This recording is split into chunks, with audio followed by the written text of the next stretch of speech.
Muchas gracias y gracias por invitarme. Ciertamente es un privilegio para mí y una alegría. Yo quiero mucho la Iglesia de Chile.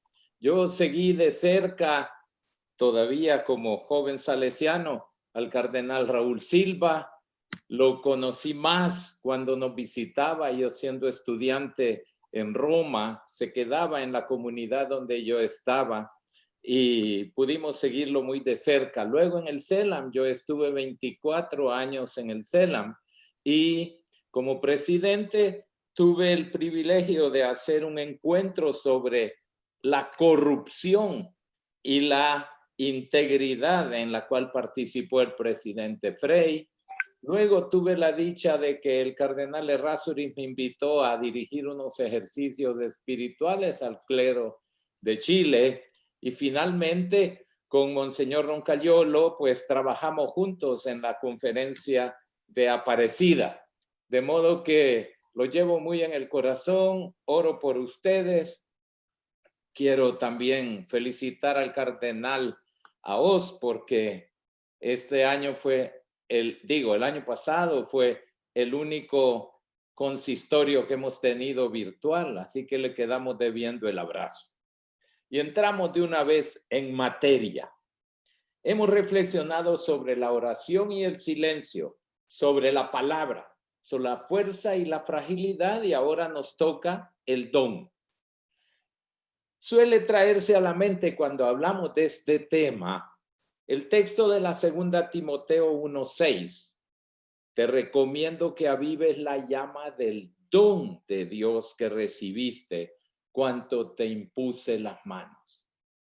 A los que reciben el signo sacramental de la imposición de manos, se les confiere un carisma, cuya existencia atestiguan las cartas pastorales, donde se habla del don espiritual o del don de Dios.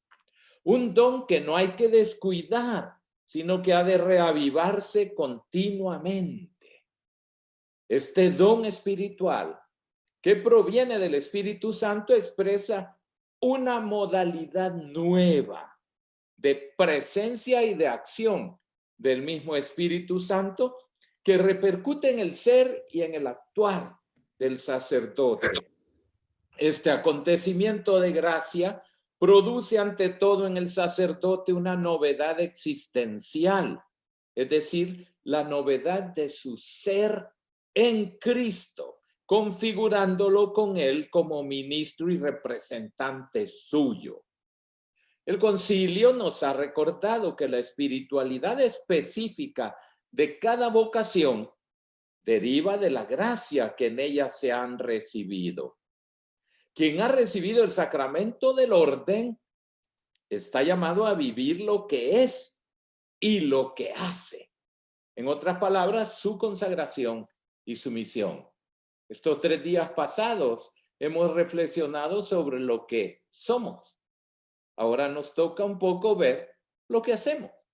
Y no para repetir lo mismo que se puede haber repetido durante tantos años, porque la gracia siempre es nueva y siempre nos renueva. A estas realidades de gracia se añaden las que corresponden al hecho de ser miembro de una iglesia particular, de un presbiterio, de una comunidad en dependencia de los sucesores de los apóstoles, especialmente del propio obispo y del papa. Por eso la espiritualidad específica o estilo de vida del sacerdote deriva de su consagración y de su misión. Es espiritualidad eminentemente pastoral, como transparencia de la caridad del buen pastor y accesis propia del pastor de almas, nos dice Presbyterorum Ordinis número 13. Por eso es una espiritualidad que se realiza ejerciendo los ministerios incansablemente en el Espíritu de Cristo, nos dice la misma Presbyterorum Ordinis. Son puntos que ya sabemos, que ya conocemos, pero que nos sirven para ubicarnos en el contexto de estas reflexiones de estos días. Entonces, lógicamente, esta espiritualidad es unidad de vida o armonía, equilibrio entre la vida interior y la acción directa. Quiero insistir en esto porque en el pasado pues hemos tenido cantidad de deformaciones de la misma vida sacerdotal diciendo no, hay que ser contemplativo en la acción, está bien, pero eso muchas veces se ha quedado como una simple frase. Y entonces, ¿qué significa esta unidad de vida? ¿Qué significa esta armonía, este equilibrio entre la vida interior y la acción directa? Como que sí, la acción directa está bien, pero debo reservarme tiempos para oración, ciertamente. Pero la acción directa no me aparta de la oración, ni de la vida interior, ni de mi espiritualidad. Todo es una armonía. Y claro, como nos dice la misma Presbyterorum Ordinis, el punto central es la Eucaristía como fuente y cumbre de la evangelización. Nos decía precisamente el padre Melloni y también el padre Cencini, cómo debemos disfrutar esto, disfrutar nuestra vida de oración como algo que nos llena, algo que nos da alegría. Qué bello podernos preguntar si verdaderamente uno de los momentos más alegres de nuestra jornada es la celebración de la Eucaristía. Es bien importante. ¿Por qué? Por lo que nos decía también el padre Cencini. Muchas veces los sentimientos como que los tenemos aparcados por ahí y resulta que son toda la fuerza que nos mueve también para la acción pastoral. Entonces, esta armonía, armonía, unidad de vida, es una gracia de nuestro ministerio.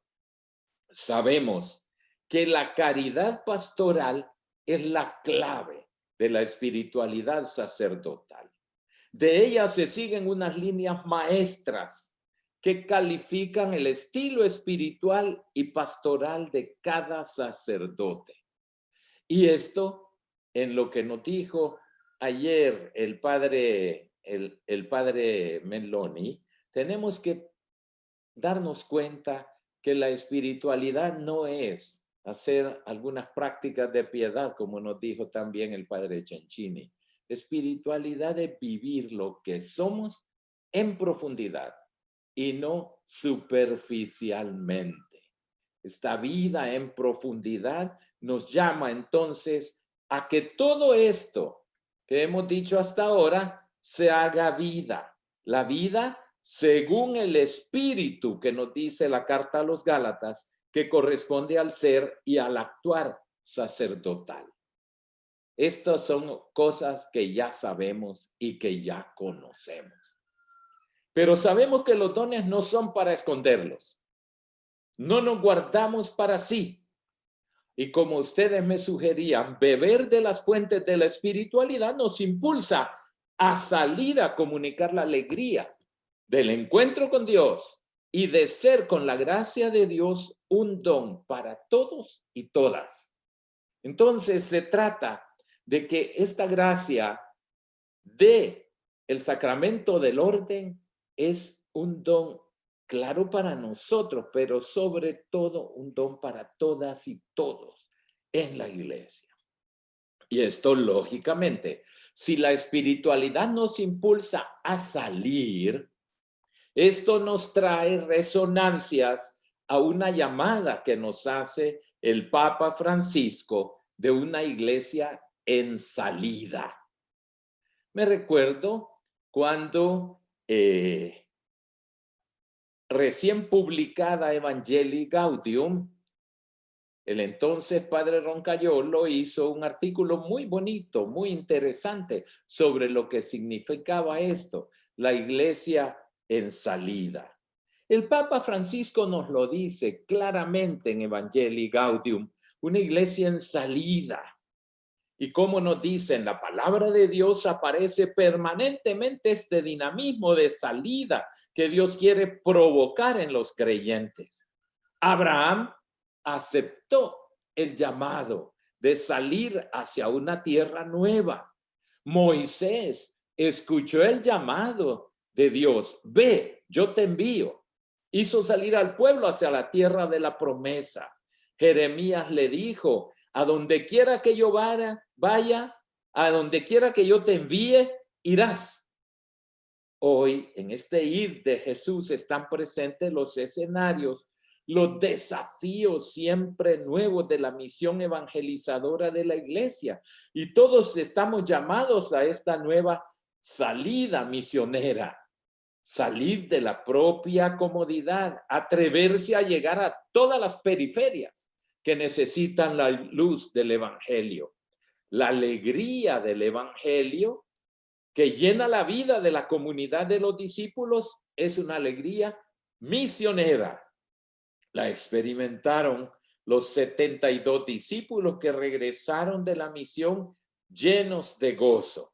Por eso el Papa nos recordaba, fiel al modelo del maestro, es vital que hoy la iglesia salga a anunciar el evangelio a todos, en todos los lugares, en todas las ocasiones, sin demora, sin asco, sin miedo. La alegría del evangelio es para todo el pueblo, no puede excluir a nadie. Y así lo anunció el ángel a los pastores de Belén. En estos tiempos de Navidad que hemos escuchado, no teman, les traigo una buena noticia, una gran alegría para todo el pueblo. Y precisamente el número 24 de Evangelii Gaudium nos recuerda 5 verbos que significa esta salida. No me voy a detener ahí. Sí, en aquel neologismo que acuñó el Papa, primerear, ¿verdad? O sea, no llegar tarde, ni llegar los últimos, ni llegar en la segunda parte del partido, en el segundo tiempo del partido. Primerear, involucrarse, acompañar, fructificar y festejar. Todo eso está bien, todo eso ya lo conocemos. Ahora viene la pregunta, ¿cómo practicar una iglesia en salida en tiempos de confinamiento? Porque parece una paradoja. Nos llama la Madre Iglesia a salir a evangelizar y la sociedad nos dice confinados. Entonces, respuesta a los signos de los tiempos. Primero yo quiero que veamos algunos factores de tipo tal vez psicológico, pero también espiritual de este confinamiento. Durante el confinamiento, los 3 factores que más afectan al bienestar físico y psicológico del sacerdote son la pérdida de algunos hábitos y rutinas, las relaciones interpersonales, tal vez muy distanciadas por las pantallas, y el estrés psicosocial. En esto me baso en un primer estudio que analiza el impacto psicológico de la cuarentena por el COVID-19 en China. La interrupción de hábitos durante el confinamiento, la instauración de otros pocos saludables, malos hábitos alimenticios, patrones de sueño irregulares, sedentarismo y mayor uso de las computadoras o de la televisión pueden derivar en problemas físicos y problemas psicológicos. Las condiciones que acompañan a una pandemia incluyen distintas fuentes de estrés para las personas. Los estudios sobre situaciones de estrés y emergencias permiten resumir las principales variables implicadas en el impacto psicológico, como las siguientes: el miedo a la infección por el virus y enfermedades. Es real. Y también somos humanos y también podemos tener o haber tenido ese miedo. No poder cubrir las necesidades básicas y económicas del personal que labora en las parroquias. Porque claro, las parroquias cerradas, sin ingresos mayores, pues no es fácil este punto. La presencia de problemas de salud mental previos o problemas también económicos personales. El estigma y el rechazo social en el caso de personas infectadas o expuestas a la enfermedad puede ser un desencadenante de difícil adaptación. Y entonces, claro, algunas consecuencias psicológicas derivadas de la epidemia son, por ejemplo, a nivel emocional. Padre Cencini trabaja perfectamente y lindamente este tema en un nuevo libro que ha salido apenas en español, En la aurora te busco. Se los recomiendo porque es todo un tratado de las emociones, de la afectividad, etcétera, que nos puede ayudar muchísimo. Entonces, a nivel emocional, no podemos descartar el miedo a la infección o cierta ansiedad, miedo a la pérdida, miedo a alcanzar a cubrir las necesidades del personal que trabaja en la parroquia, otras consecuencias psicológicas como irritabilidad, ira, dificultades relacionadas con párroco y vicarios, etcétera, o párrocos en decanatos, el personal que trabaja en la parroquia, los coordinadores de los grupos apostólicos, con los fieles de la comunidad parroquial, ansiedad por la salud, estados de ánimo negativos, etcétera. Todo eso es una realidad en la cual tenemos que ubicar el don y pensar en una iglesia en salida. A nivel cognitivo, pensamientos recurrentes sobre qué hacer o cómo hacer para que las actividades funcionen en la parroquia. Cómo dar apoyo social a quien lo necesita con la consecuente ausencia de bienes para ayudar a las personas necesitadas. Aumento de percepción de vulnerabilidad. Miedo ante el futuro, claro. Somos seres humanos y también empezando un año pensamos en planificar el futuro de este año. A nivel de conducta, incremento de rituales de protección. Se nos dice constantemente, lávate las manos, desinféctalas, cámbiate la ropa, vete a ducharte si has salido, etcétera. Todo esto, estos rituales de protección, quiera que no, pues, también cambio en los hábitos alimenticios, la cantidad y la calidad del sueño, el aumento de conductas de abuso de algunas sustancias.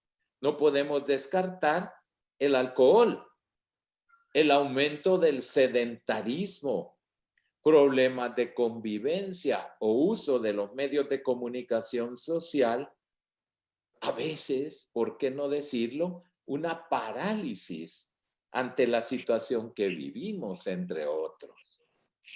Por eso, algunos sacerdotes pueden haber sufrido o están sufriendo falta o pérdida de motivación. Algunos han dejado de practicar el deporte. Sentimientos respecto a cambios de alimentación, sueño y el consumo excesivo de alcohol o de tabaco. La narrativa con entrevistas ven que estas cosas no son irreales. Por eso, tenemos que acostumbrar también nuestro cuerpo a una nueva manera de vivir este tiempo. Y entonces hay reacciones. El punto clave es este: acostumbrarnos a un nuevo estilo de vida pastoral. Como saben, me toca coordinar el Consejo de los Cardenales que el Papa ha nombrado para ayudarle en el gobierno de la Iglesia y con esa tarea de la reforma de la curia, que no es la tarea primordial, pero en la cual pues se ha concentrado bastante de nuestro trabajo. Y en primer lugar, hemos vuelto ya con él a las reuniones ya en vía virtual. No fue fácil porque al principio el Santo Padre decía, no, yo eso no. Pero una vez que hizo la primera, vio que la cosa era distinta. Y ya vamos para la tercera de esas reuniones con mucho fruto. Pues bien, en una de esas reuniones nos pidió que compartiéramos algunas de las experiencias que se están viviendo a nivel de los 5 continentes. Y una de las que más yo he visto es una creatividad grandísima de parte de los pastores. Hemos empezado a acostumbrarnos a un nuevo estilo de vida pastoral. Y en esto yo los alabo a ustedes, querido Monseñor Alberto y Marcelo. Este tipo de encuentros son de enorme repercusión para el sacerdote. De lo contrario, podíamos estar como almas en pena, aislados dentro de nuestra parroquia, pero esto nos hace vivir también una de las líneas de esta nueva espiritualidad que es la colegialidad. ¿Se puede vivir esta colegialidad de manera virtual? Claro que sí, claro que sí. Y por otro lado, no tengan tanta nostalgia de lo que había antes. Aquello es una etapa ya vivida y superada. Ahora tenemos que mirar para adelante y nunca, nunca las cosas van a ser igual a como fueron antes. De modo que esto nos llama también a una conversión pastoral, acostumbrarnos a un nuevo estilo de vida pastoral y tener atenciones, cuidados, prescripciones especiales para las personas de la tercera edad, por ejemplo, para los enfermos, para los niños. Los especialistas en ciencias de la conducta humana han visto numerosos cambios emocionales y actitudinales en los sacerdotes durante el confinamiento. En cuanto a los estados de ánimo disfóricos, experiencias de malestar, por ejemplo, tipo tristeza o depresión, ansiedad, ira, sensación de irrealidad, incertidumbre, irritabilidad, decaimiento, nerviosismo, etcétera. Por un lado. Por otro lado, no solo disfóricos, sino también eufóricos. Aquellos que se sienten en un bienestar, en un júbilo, etcétera. Es importante que veamos esto. No quedarnos en lo que sucedió. El confinamiento que hemos vivido no nos debe hacer menos tolerantes o más irritables o más susceptibles de estrés o hacer o decir cosas que en una circunstancia habitual no lo haríamos, no lo diríamos. Y entonces viene lo que yo llamo nuevos desafíos. No cabe duda que poner el don al servicio en estos tiempos nos plantea nuevos desafíos. Es interesante que yo estaba leyendo unos comentarios al texto de la segunda Timoteo y encontré un texto de Calvino, que no es, por cierto, un padre de la iglesia, pero que tampoco podemos dejar de oír. A mí me llamó mucho la atención lo que él le escribió a sus presbíteros, comentando la expresión aviva el fuego del don de Dios. Dice, y cito, esta exhortación es altamente necesaria porque generalmente sucede y puede decirse que es natural que la excelencia de los dones produce descuido, que también va acompañado de pereza. Y Satanás trabaja continuamente para extinguir todo lo que es de Dios en nosotros. Debemos, por lo tanto, por otro lado, esforzarnos por llevar a la perfección todo lo que es bueno en nosotros y encender lo que es lánguido, porque la metáfora que Pablo emplea se toma de un fuego que era débil, o que estaba en curso de ser extinguido gradualmente si no se añadían fuerza y conocimiento, soplando sobre él y suministrando nuevo combustible. Recordemos, por lo tanto, que debemos aplicarnos para usar los dones de Dios. No sea que estando desempleados y ocultos, acumulen óxido. Recordemos también que debemos aprovecharnos diligentemente de ellos para que no se extingan por nuestra pereza. ¿Y por qué lo traigo esto a colación? Porque es también un riesgo.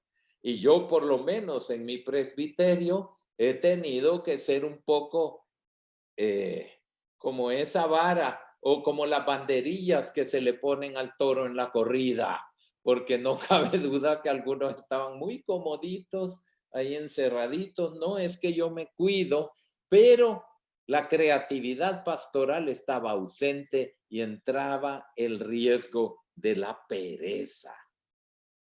Una iglesia en salida, una espiritualidad sacerdotal en acción, una misión renovada con el corazón de San Pablo. ¿Ante qué desafíos? Aparte de una iglesia en confinamiento, que no puede ser una iglesia confinada, yo quiero compartirles ahora algunos trabajos que estamos haciendo en el CELAM porque nos ubican también. Y pienso que más que repetir cosas ya dichas, vale la pena poder suscitar algunas inquietudes. El padre Armando González Escoto, profesor de la Universidad de Guadalajara, nos dijo lo siguiente. El 5 de noviembre del 2007, a unos meses concluida la Asamblea de Aparecida, fue presentado en Estados Unidos el sistema Android, que generaría una impredecible revolución mediática.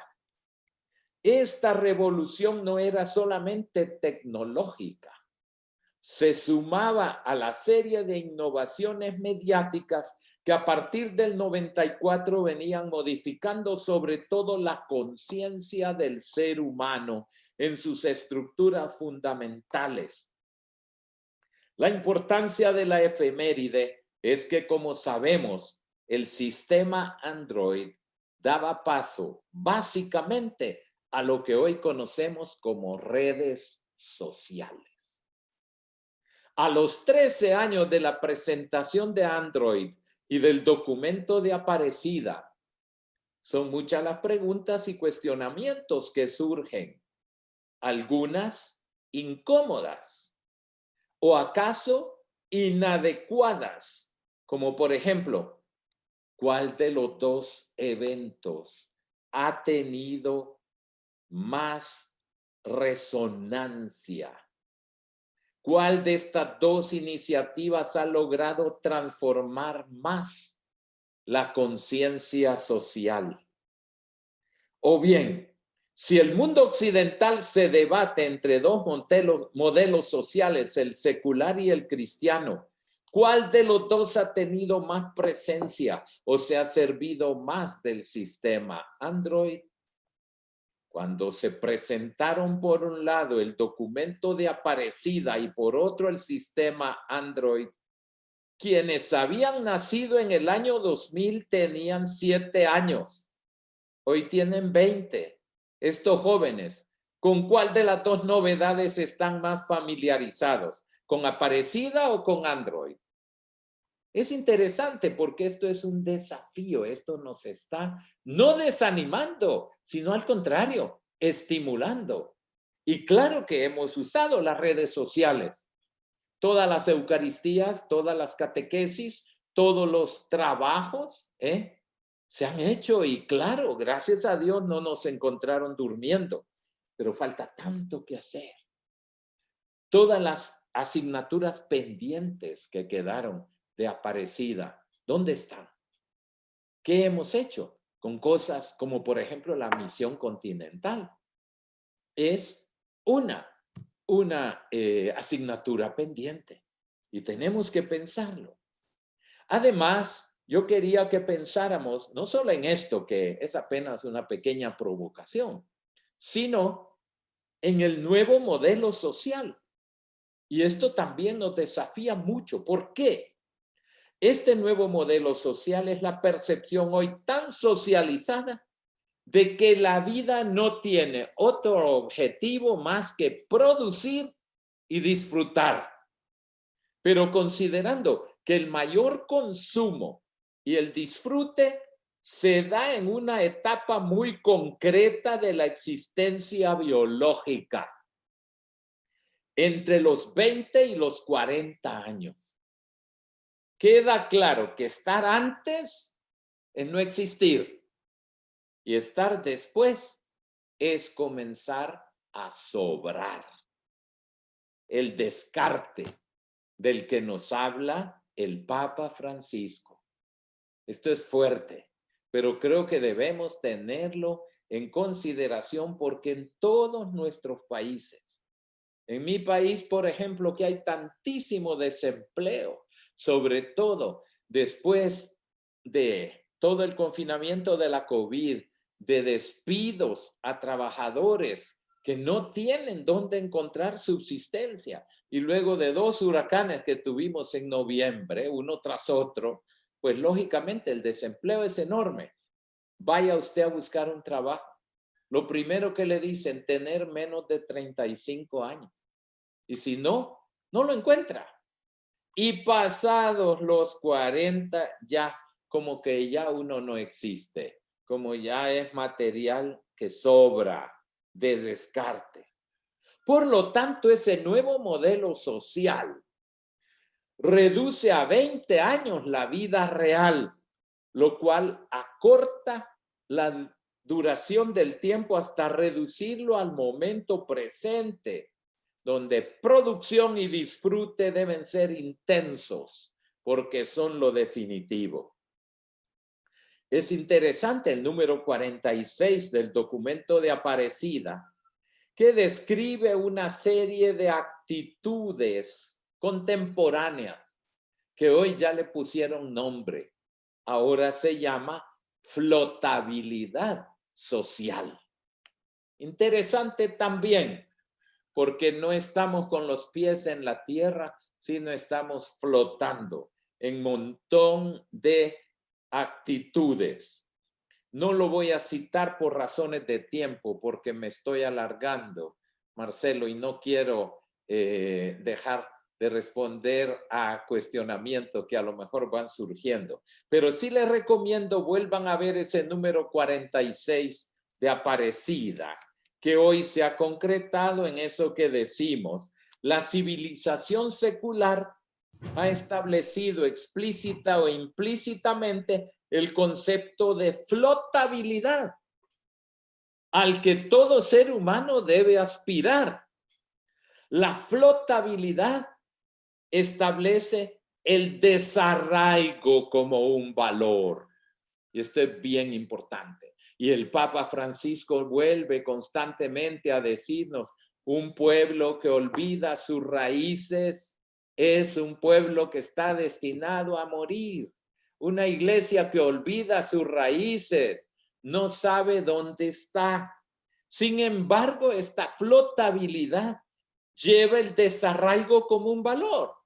Desarraigo parental, desarraigo conyugal, desarraigo familiar, desarraigo cultural, desarraigo religioso y más todavía, desarraigo aún de la propia naturaleza, lo cual le permite a cada persona elegir su preferencia sexual. A eso hemos llegado. A eso está, por ejemplo, la nueva ley de educación en España.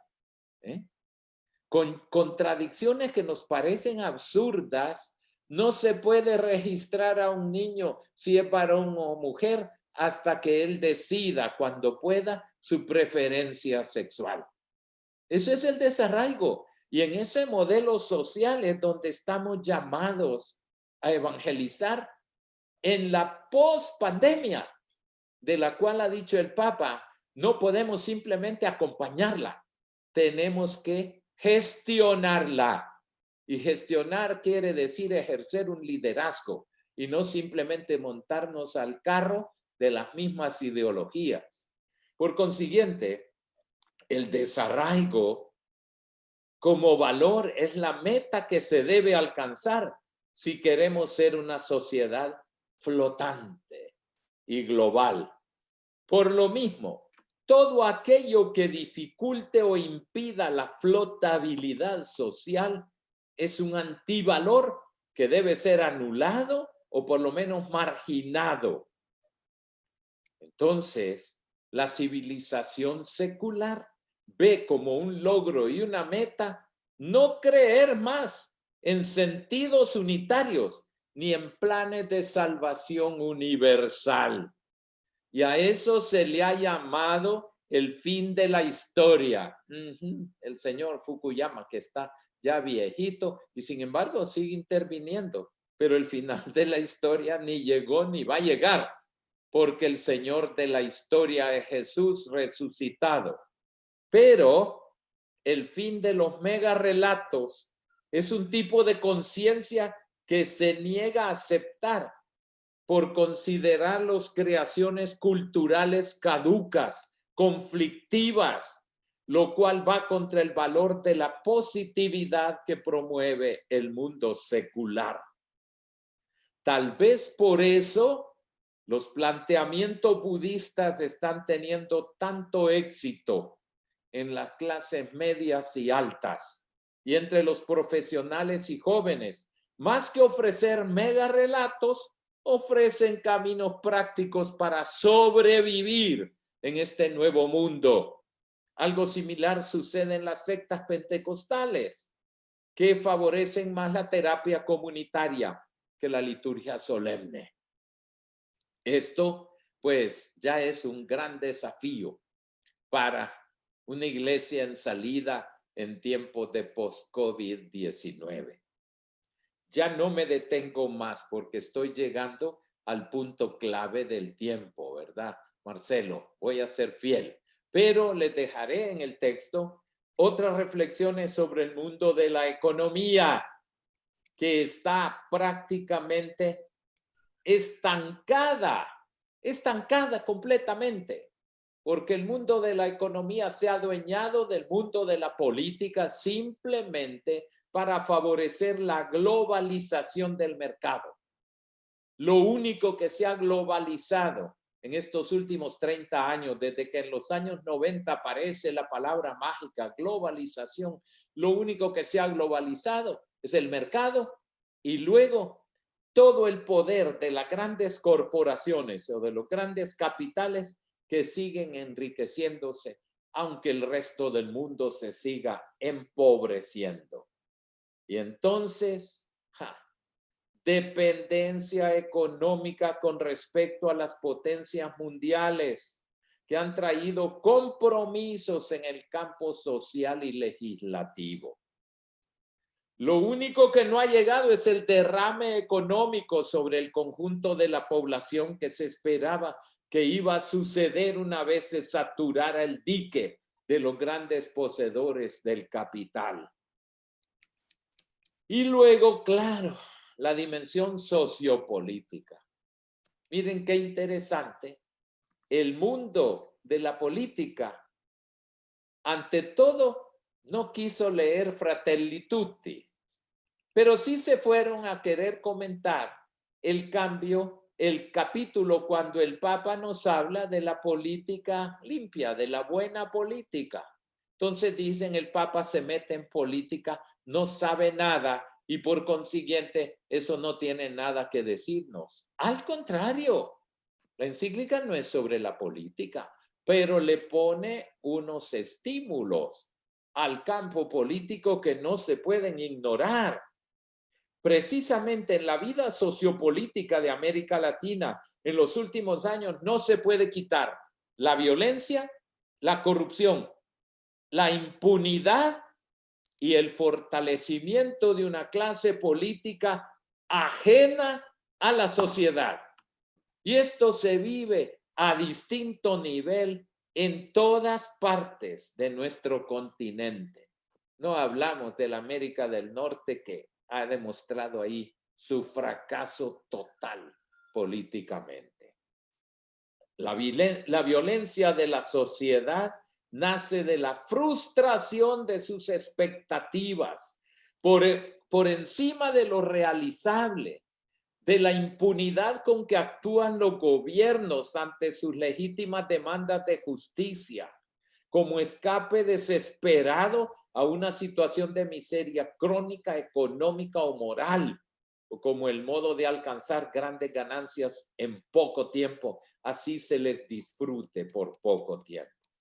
No me detengo más ahí, pero vale la pena que ustedes reflexionen sobre esto, sobre todo al pensar en los nuevos planes pastorales, porque los colectivos, y este punto creo que ustedes no han vivido mucho recientemente en Chile, estos colectivos que han adquirido cada vez más presencia y beligerancia, hasta lograr lo que antes solamente alcanzaban los partidos políticos dominantes, el triunfo de las minorías sobre las mayorías.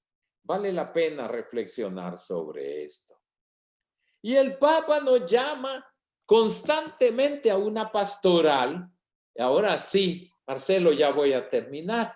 Solo voy a mencionar lo que es una pastoral post pandemia basada en el discernimiento. Ayer se hablaba de esto y en el trasfondo de los días anteriores también.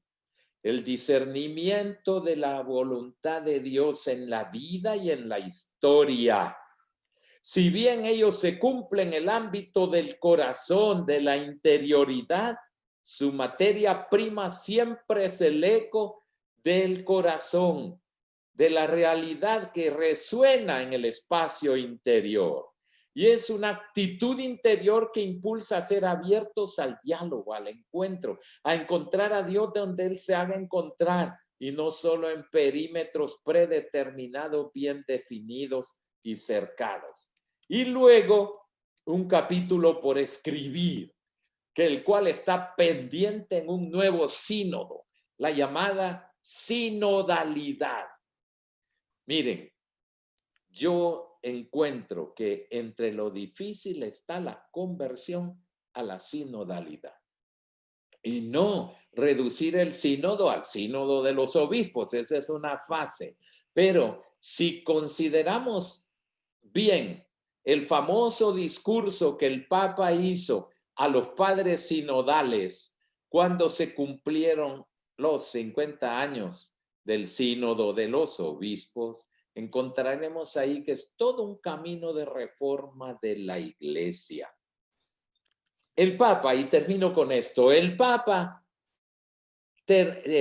dice que el mal espíritu termina con condicionar el discernimiento, favoreciendo posiciones ideológicas de una y de otra parte, favoreciendo conflictos extenuantes entre sectores. Y lo que es peor, tengo que corregir ahí, lo que es peor, debilitando la libertad de espíritu tan importante para un camino sinodal. Es toda una pedagogía, es todo un camino, es toda una marcha. Y es difícil, mis queridos sacerdotes, yo lo estoy viendo en la diócesis, practicar la sinodalidad. Es difícil. Es difícil a nivel de consejos pastorales, es difícil a nivel de consejos parroquiales.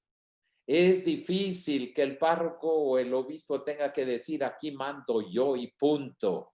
No, es que ahora es toda una espiritualidad distinta, que no es lo que hemos venido viviendo en el pasado y que esto requiere, lógicamente, caminos nuevos.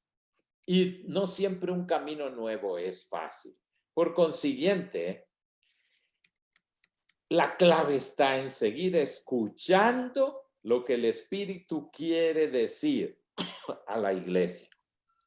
El Papa termina en un artículo muy bello que hizo el padre Spadaro en la Civiltà Católica, diciendo que aquello que más necesita hoy la iglesia es la capacidad de curar las heridas y de calentar el corazón de los fieles, la cercanía, la proximidad. Veo a la iglesia como un hospital de campaña después de una batalla. Es inútil pedir a un herido grave si tiene colesterol o azúcar altos. Se deben curar sus heridas. Luego podemos hablar de todo lo demás. Curar las heridas, curar las heridas. Un hospital de campaña en nuestra diócesis después de COVID-19. Comenzando este 2021, creo que este curso nos deberá ayudar para avivar el fuego de la llamada y emprender el camino llenos de alegría. Muchas gracias. Bien, hay una pregunta en el chat que la leeré. Monseñor Rodríguez, si puede referirse al rol de la mujer en la iglesia en estos nuevos tiempos. Muy bien, si quieren alguna otra y después, o de una vez. No, si quiere esperamos alguna otra, ¿no? Vean. Me gustaría hacer una... Adelante, padre Eliezer. Monseñor, yo valoro mucho que al inicio de la charla usted articuló o nos pide o nos insiste en algo que en la espiritualidad también es muy importante, la articulación entre y romper esa dualidad entre contemplación y acción. Y me hizo recordar lo que nos decía un formador en el seminario por ahí en los 80, cuando se ponían énfasis mucho en todo este compromiso social de la iglesia y del trabajo, una iglesia encarnada y en la comunidad. Decía, el trabajo es oración para el hombre de oración, en ese sentido de orar desde la realidad y abordar la realidad desde el discernimiento espiritual y la oración, articularlos y no dualizarlos.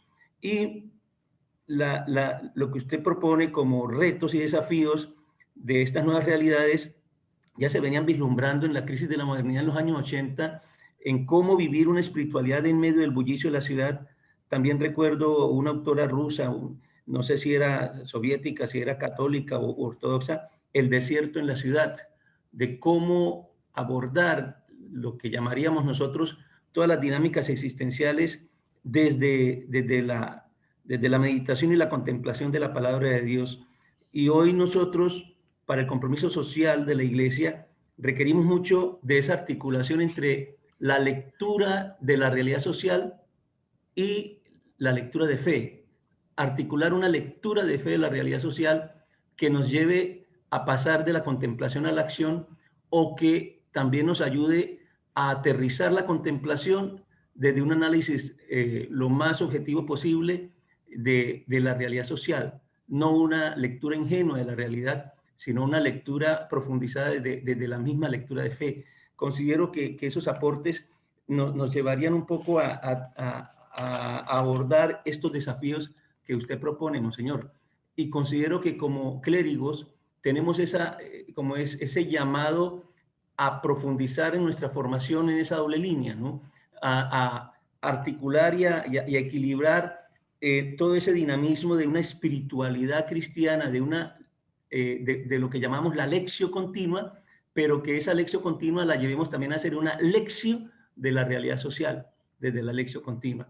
Y por último, en esa meditación que usted nos habla de articular nuestras propias realidades, está también, siento yo, el poder iluminar cada situación cotidiana de nuestras vidas desde una situación que se haya vivido o que se haya visualizado en la palabra de Dios, tanto en el Antiguo como en el Nuevo Testamento.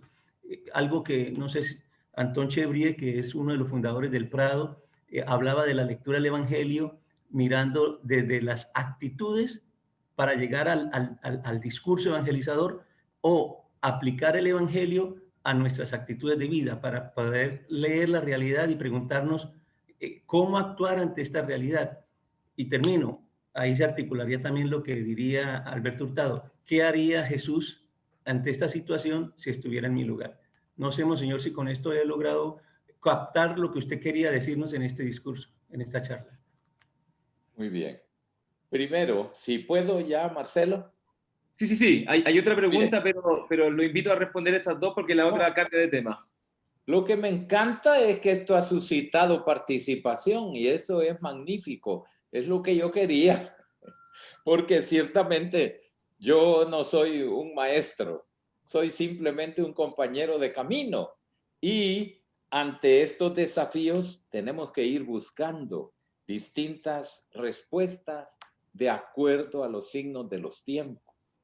Algunos de esos apenas se pudieron mencionar. Es lo que queremos hacer ahora a partir de estos 14 años ya de Aparecida. Hubo una asamblea del CELAM aquí en Tegucigalpa precisamente el año 19, en la cual se planteó por qué no pedirle al Papa una nueva conferencia general del episcopado latinoamericano. Y entonces cuando la nueva presidencia del CELAM presentó esto, el Papa respondió, no estamos maduros todavía, hay muchas asignaturas pendientes. Fue surgiendo entonces el proyecto más bien de hacer una asamblea eclesial, o sea, que no sea exclusivamente una asamblea de obispos, sino una asamblea de obispos, sacerdotes, laicas y laicos. Y esto tomó cuerpo. Hemos estado porque yo estoy ahí implicado, hemos estado trabajando y el lanzamiento de esta asamblea se va a hacer el próximo 24 de este mes. Y ustedes verán que muchas de estas cosas las tenemos ahí puestas, porque se trata de no mirar para atrás. Mirar para atrás para ver cuáles son las asignaturas pendientes, como dije antes, pero sobre todo mirar adelante.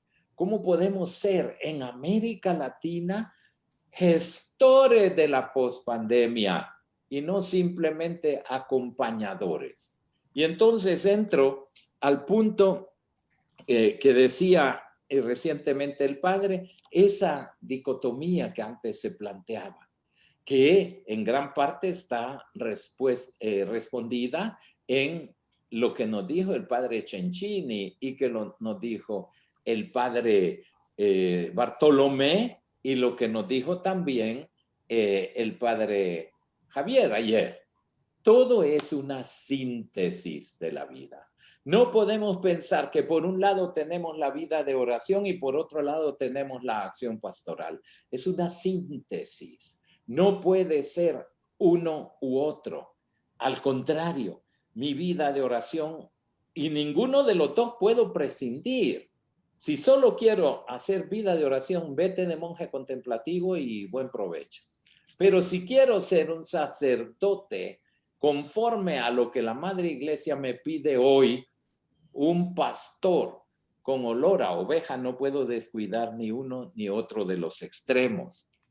El desierto en la ciudad, y ese desierto está en medio del ruido, en medio de la agitación continua, en medio del consumismo, en medio de una sociedad que piensa que está muerta porque están cerrados los negocios, porque están cerrados los moles, porque está cerrado un mundo de comercio.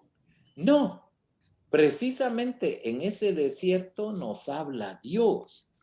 Yo creo que esto que él decía a este hermano, la lectura de la fe es cada vez más indispensable. Creo que uno de los puntos que debemos seguir potenciando es la lección divina en medio de nuestro pueblo, en medio de nuestros fieles. Ya lo decíamos en Aparecida. Las denominaciones protestantes tienen escuela bíblica. ¿Nosotros qué tenemos? Es cierto, están las homilías, pero muchas veces las homilías dejan mucho que desear. Y unos números, yo diría todavía sin profundizar, son los números que nos dirigió el Papa Francisco en Evangelii Gaudium sobre la homilía. Es como un pequeño tratado. Pero miren, donde se hace, y se lo digo con conocimiento de causa porque estamos trabajando en eso. En nuestro continente, las homilías dejan mucho que desear todavía. Y entonces, ¿cómo hacemos para que el pueblo llegue a esta familiaridad con la palabra, a esta lectura de fe de la palabra? La lección divina. Yo le pedí a los párrocos que al menos una vez a la semana hiciesen una lección divina con la comunidad. Y le dije, el párroco que no lo haga, voy a reconsiderar si puede seguir siendo párroco. Bueno, aún con esas persuasiones tan gentiles, algunos todavía no se convencen. Y es que, claro, eso es parte de esa conversión pastoral, porque es otro estilo, es otra manera que requiere ciertamente más preparación para nosotros, requiere más reflexión, más oración para poder ofrecer algo que sea verdaderamente valioso. Pero lo hay. Y además ahora tenemos más tiempo cuando nos han puesto ciertas limitaciones para visitas pastorales, etcétera. Y nada nos impide que precisamente se puedan usar las herramientas, las herramientas. Sí, estoy de acuerdo con uno de ustedes que me dijo que son ámbitos distintos, que Android es una herramienta y Aparecida es un ejercicio de discernimiento. Sí, pero si no leemos Aparecida y no aplicamos Aparecida, no es un ejercicio de discernimiento. Tenemos que usarlo también como herramienta. E hicimos una encuesta, hasta en las librerías, Aparecida ya no está. Y en los anaqueles está por ahí en las bibliotecas de los presbíteros o de los señores obispos, tal vez siendo alimento para la polilla, el comején, pero no es un documento que uno tenga bajo los ojos. Miren lo que ha hecho el Papa Francisco en los primeros 2 años de su pontificado. ¿Qué hacía con las visitas de Estado? Les regalaba Evangelii Gaudium y el documento de Aparecida. Desempolvémoslo y lo vamos a necesitar desempolvar. Es también una herramienta, aunque también es un estilo y un discernimiento. Muy bien. No estoy contra Android, no. Estoy simplemente decir lo que pasó con una y con otro, que se desarrolló enormemente y que está todavía tratando de cruzar el umbral.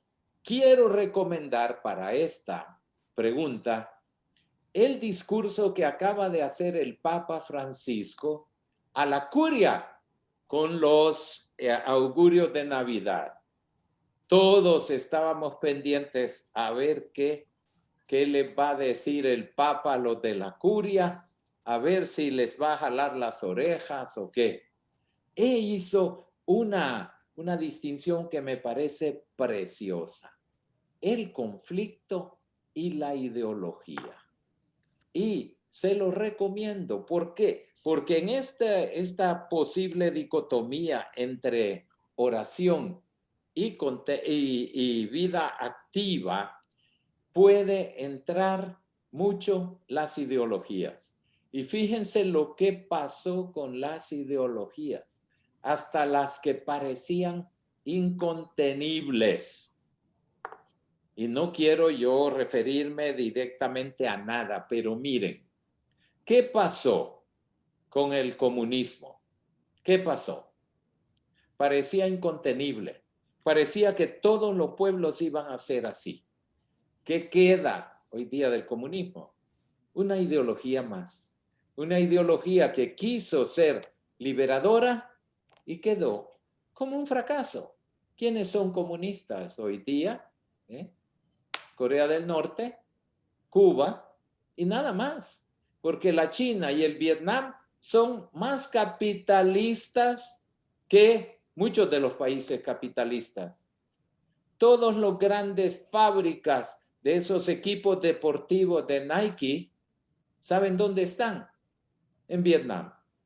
Entonces, ellos consideran que el modelo capitalista es lo que los ha hecho desarrollarse, aunque políticamente siguen como dictaduras ideológicas.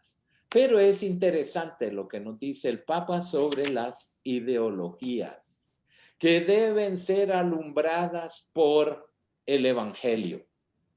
Ya el documento de Puebla hizo una reflexión muy sólida y muy fuerte que tiene aún actualidad hoy día sobre el tema de las ideologías. Y es precisamente eso lo que nos debe hacer pensar. El Evangelio no es ideología. El Evangelio cuestiona todas las ideologías y busca la conversión. Por eso el Papa en ese discurso dice, aquellos que quieren llegar al conflicto, a la ideología, sin la luz del Evangelio, lo que hacen es la autopsia de un cadáver.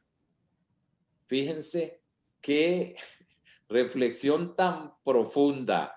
Nosotros no queremos hacer autopsia ni de la política, ni de la economía, ni de los modelos culturales, socioculturales hoy día, de la flotabilidad y eso.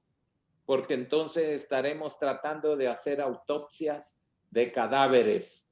Estamos tratando de iluminar eso con la luz del Evangelio. Y requiere entonces profunda reflexión sobre el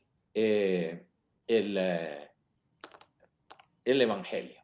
Profunda. Y llevar el Evangelio no solo a nuestra vida de silencio y de oración, no solo a nuestra familiaridad personal con la palabra, no solo a los fracasos o a los éxitos, sino llevarla a todas partes, a todo el mundo. Y con esa creatividad y con esa fortaleza, no tenemos simplemente una tarea que cumplir como algo, bueno, ya sos cura, tenés que hacer esto. No, Señor. Tenemos que buscar siempre la iluminación del Espíritu. Y luego el punto de la mujer. Muy interesante, porque en este tema el Papa ha sido pionero.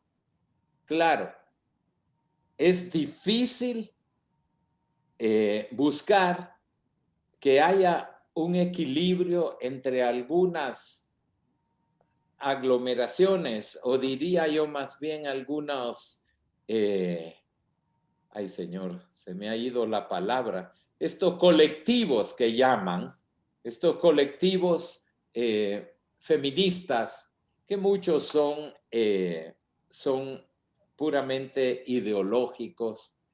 Lo importante es ver que en la iglesia hay hombres y mujeres y por consiguiente todos somos llamados y todos somos amados por el Señor. Y uno de los desafíos grandes es la búsqueda del poder. Y hemos tenido reuniones con colectivos feministas, hemos tenido también muchas reflexiones, bueno, para decirles que el Papa ha sido pionero en esto. Ha puesto ya en dicasterios, ha puesto mujeres. Incluso en el dicasterio de Economía, en la Secretaría de Economía, tenía una candidata de altísimo perfil y una persona sumamente preparada, pero no pudo nombrarla porque las pretensiones de salario no se ajustaban a lo que es el servicio en la iglesia. Y contrariamente a todo lo que dicen aquellos que no saben y hablan porque no saben, no hay riqueza en el Vaticano. Hay riqueza de monumentos históricos, de Museo Vaticano, etcétera, los palacios apostólicos que fueron hechos hace siglos, pero prácticamente el presupuesto anual del Estado Ciudad del Vaticano es menor que el presupuesto de alguna diócesis de este mundo. Entonces, eso es completamente equivocado. En el servicio a la Santa Sede no puede haber pretensión de salarios como los que paga la ONU o cualquier corporación de industria de este mundo. Pero el Papa ha ido dando puestos de responsabilidad a muchísimas mujeres, precisamente en la Secretaría de Economía, en el Consejo de Economía, en el nuevo dicasterio de Laicos, Familia y Vida, en la sección de la juventud, también en el desarrollo integral. Poco a poco la mujer va entrando. Cargos directivos, ¿qué quiere decir cargos directivos? ¿Qué quiere decir el poder? Si estamos en línea de sinodalidad, no está lejano el día en que esta experiencia que vamos a hacer de un encuentro eclesial pueda incluir mucho, y ya lo estamos haciendo, a mujeres teólogas. No es la primera vez que hay mujeres teólogas que predican ejercicios espirituales a obispos, a conferencias episcopales. En fin, es un problema complejo y debe tener en cuenta, yo apenas he señalado algunos puntos. Recuerden que ya tanto en el sínodo de los jóvenes y en el sínodo de la familia y en el sínodo de Amazonía hubo peticiones de estudiar el tema. El Papa ya ha hecho la segunda comisión de mujeres para estudiar el tema. Y el tema es complejo. Algunos hablaban del diaconado femenino, se han hecho los estudios históricos. Está demostrado que no era sacramento del orden, sino era un servicio, especialmente cuando el bautismo se administraba por inmersión, pues había muchos caballeros que no tenían por qué estar ahí, sino tenían que estar algunas mujeres. Y así comienza un cierto servicio. Pero en fin, el tema es complejísimo, pero lo que sí les puedo decir es que se está trabajando en el tema. No podemos pensar que de la noche a la mañana van a venir soluciones mágicas. Se está haciendo camino. Don Oscar, ya estamos un poco sobre la hora, pero quiero plantearle la última pregunta que apareció en el chat y que es bien interesante. Dice, sobre la crisis vocacional y su repercusión en los tiempos presentes y futuros. Y cómo esto implica, impacta, determina la comprensión del ministerio ante la escasez sacerdotal. Claro, claro que sí. En primer lugar, darnos cuenta que la crisis no es de vocaciones, sino la crisis es de poder identificar las vocaciones y ayudar a las vocaciones. Porque si creemos que el Señor ya dejó de llamar, entonces apaga y vámonos, como dicen en España. Pero el Señor sigue llamando, sigue llamando. Lo que pasa tal vez es que no tenemos la metodología actual para echar las redes. No la tenemos. Y entonces corremos el riesgo de que las redes queden colgadas en la pared y no las estemos usando. La pastoral vocacional hoy día es un gran desafío. Ya nos lo decía uno de los padres que nos guió en los días pasados.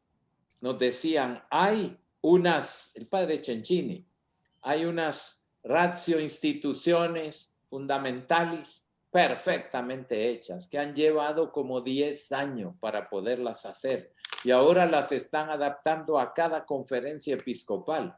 Muy bien, pero es que los documentos son documentos y la pastoral vocacional es salir y echar las redes. Dios sigue llamando. Dios sigue llamando. la metodología del llamado, de acompañar el llamado, de poder ser puentes para que esa llamada encuentre eco. Y entonces aquí entra un gran desafío, la familia, porque donde surge la vocación es en la familia, es en la familia. Un niño o una niña que por cantidad de cosas, pues llega en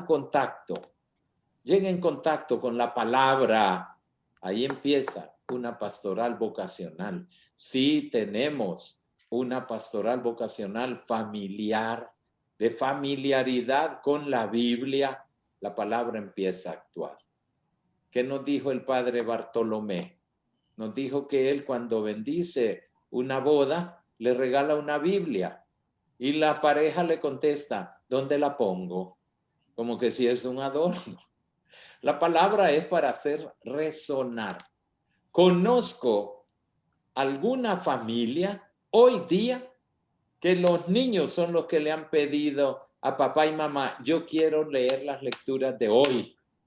Niños pequeños de 9 años que le piden a sus padres, quiero leer las lecturas de hoy.